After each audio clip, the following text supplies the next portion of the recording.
Who watches the watchers of the supernatural, and what does it cost them?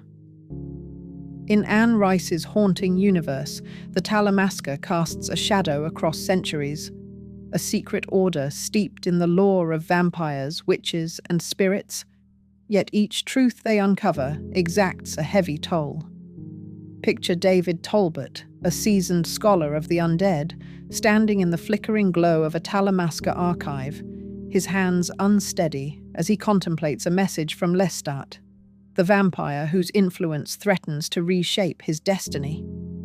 David is more than a chronicler. He's a keeper of secrets that could unravel the world. Yet as he teeters on the brink of immortality, he wonders, has the Talamasca's relentless pursuit of knowledge sealed their fate? Here, we unravel the Talamasca's ancient origins, their sacred vows, and the heart-wrenching choices that define their legacy in Anne Rice's tales of vampires and witches. This is their saga, a tale of obsession, sacrifice, and forbidden truth.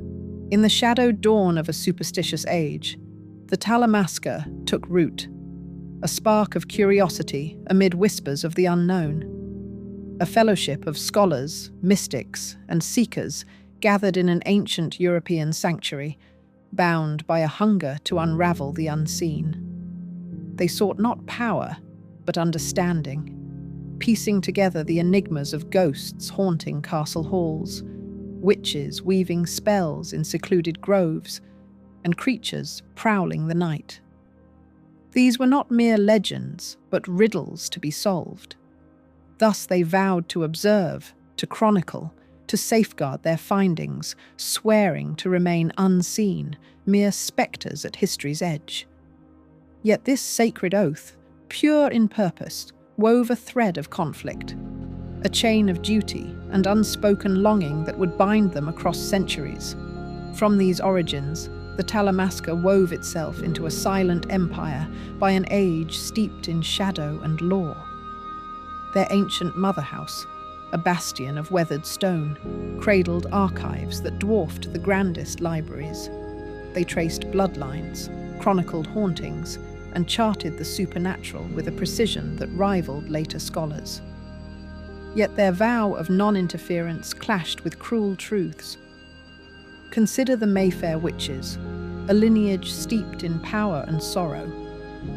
The Talamasca watched Deirdre Mayfair unravel, her mind broken by the spirit Lasher, their records heavy with the fates of her mother, Anther, and grandmother, Stella, ensnared by the same cunning force, entwining the Mayfair legacy like a strangling vine.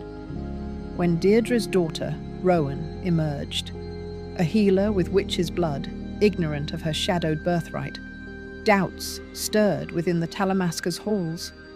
Should they guide her? This question gnawed at their resolve, exposing the flaw in their creed. Knowledge without action sowed seeds of guilt. This tension echoed an earlier trial with the vampire Lestat. In an age of shadowed revelry, Talamasca agents shadowed him through a city of secrets, chronicling his brazen path of blood and defiance. Lestat was no mere vampire, but a revolt against fate, mocking death and parading his immortality. Their records traced his maker, Magnus, and companion, Nicholas, yet they held silent as he birthed the Théâtre des Vampires, a grim jest at their hidden ways. His defiance drew others, vampires like Claudia, whose sorrows filled the Talamasca's annals.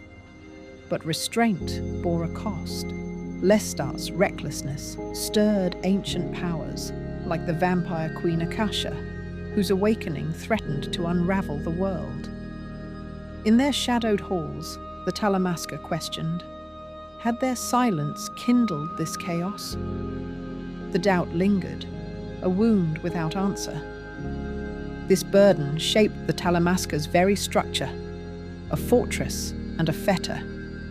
They moved like a sacred order, with tiers of initiates and elders, their ancient motherhouse a sanctuary of hidden lore. Across distant lands, their strongholds guarded secrets that rivaled any archive. Agents, cloaked as scholars or wanderers, faded into the world's tapestry, wielding psychics, mediums, and the tools of their time to track figures like the vampire Armand, the witch Merrick, and the spirit Lasher. Yet their near omniscience weighed heavily. Members like Jessie Reeves, a young psychic, felt this keenly.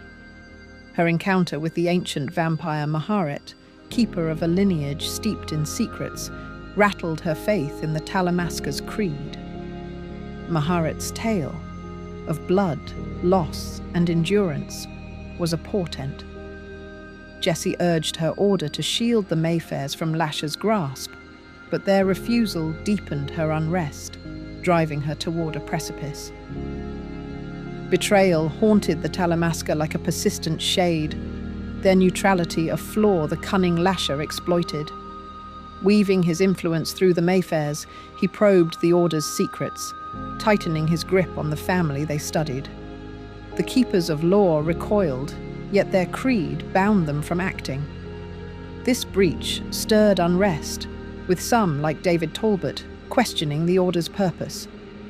David, a scholar of intellect and heart, had chronicled Lestat's fiery rebellion. When Lestat offered him immortality, the chance to join the creatures he'd studied, David's pulse quickened. Old and frail, he stood at a crossroads, torn between the Talamasca's sacred code and eternal life. His choice cast a shadow over the Order, revealing the fragility of their vows. The Talamasca's legacy is a tapestry of paradox. They safeguarded truths beyond mortal reach, yet their silence wove threads of sorrow. Rowan Mayfair, bound to her curse, might have walked a different path had they unveiled their knowledge. Lestat's tempests among the undead might have calmed had their secrets been shared. Yet restraint was their shield, allowing them to endure ancient hunts and supernatural upheavals, their archives a monument to unyielding discipline. But the toll was heavy.